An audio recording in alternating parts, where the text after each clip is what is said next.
Hello guys, and welcome back to another video. This is the Football Connect. I'm your host Sam, and we are back again with another one. So we have an exciting match to talk about, which we need to understand how exactly did the other team had an upper hand, like that higher upper hand than the other.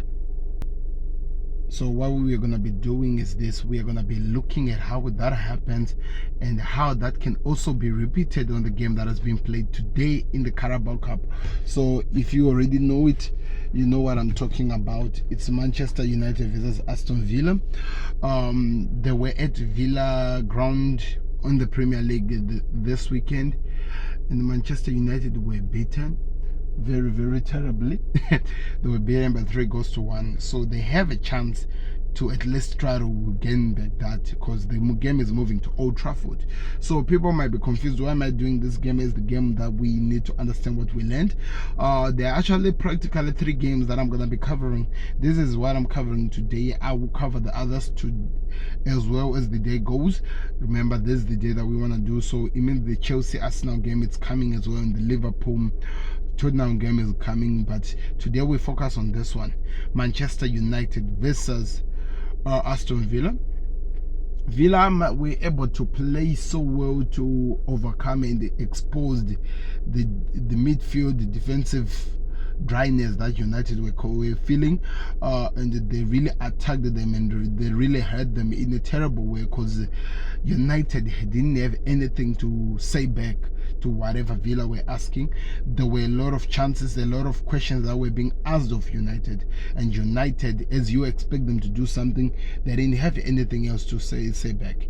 And I think that's how they were able to be beaten, humiliated, and overcome by Aston Villa, because remember, they were in this under this build-up that Eric Ten Hag has been talking about. They were in this good run that everyone in this world were talking about.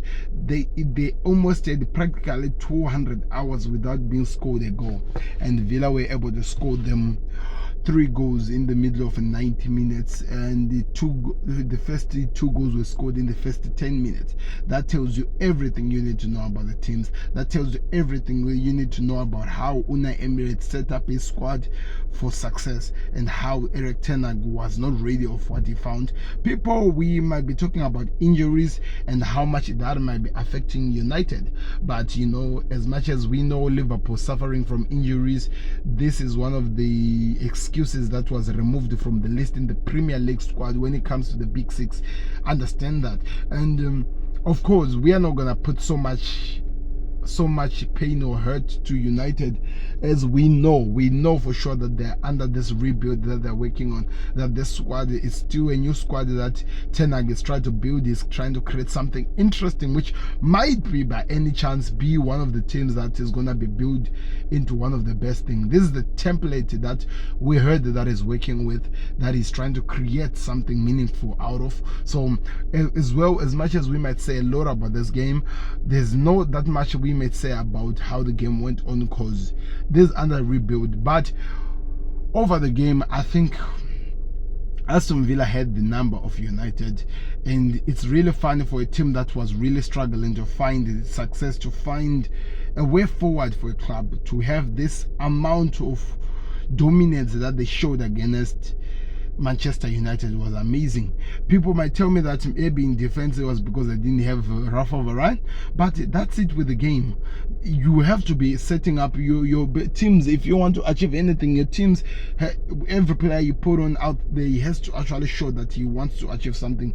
He has to show that hunger for success, and it's something that we did not see, and we hope that maybe something can be built out of that. I can't wait to see how the situation will play out, and I can't wait to see how the situation will go. But at this moment, United needs to find success, and they need to find a way to come back and actually play the game, the good game that we're used to. Losing was never what they'd actually expected, but that's what they got. Now we wait to see how situation goes. It's gonna be played at Old Trafford, the second game, which is in the Carabao Cup, but this is now a do or die game. The one that loses is out. I don't know, is it a 2-league game or 1-league game? Somebody please confirm with me on that one. I'm not sure if it's a 2-league game or 1-league game, but one thing that I know, it's going to be exciting to watch what exactly Ralph Tenago will do to come back to a team that has already beaten him. And I'm curious to see how Una Emery will really work out to prepare for this one. I am also gonna say that one of the things that we need to mention, which I think one of the biggest stories that happened in this game, was it's time for Cristiano Ronaldo to admit and accept that he's no longer the same player and he's no longer going to be able to produce that success he has produced for such a long time in his lifetime as a Manchester United player or even any player. I think it's time for him to accept that the legs are gone and it's just a matter of time before things actually changes. I don't know. I know the player won't accept it, but we can see that his level of performance is deteriorating and is losing ground as much as actually trying to gain something.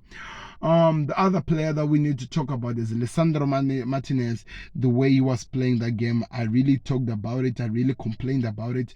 People are hoping to see a better one from the officials, because we know one thing: he's not gonna change the way he plays. He's gonna be bullying players like he does. He's gonna be hurting players like he does, but we want to see if there's going to be a difference in officiating. The referees has to start to demand the respect from players like him so that he knows that he's under the control of the game, not the other way around. So we'll wait and see how the game will play. But anyway, thank you very much for watching. This has been the Football Connect. I'm predicting that this game is going to end 2-1 to United, because I think they cannot be beaten 2 times in a row. I think they will really fight back. I think he will not make a mistake of putting Donny van der Beek, Casemiro, and who was the last one? Christian Eriksen in the game. I think it's going to actually put maybe McTominay and Casemiro, then Donny. Or then Eriksen. Or maybe we'll put Fred, Casemiro, and Fred. That's, I think, what will have work in a midfield that will work for the balls and actually produce something going forward. Thank you very much for watching. If you click here, you watch my thoughts on Liverpool selling the club, the ownership, FSG. If you click here, you watch my big match preview and reviews playlist. It's gonna be exciting. Thank you very much for watching. I'm out. Please be blessed, and please don't forget to subscribe. The best way you support me. I'm out.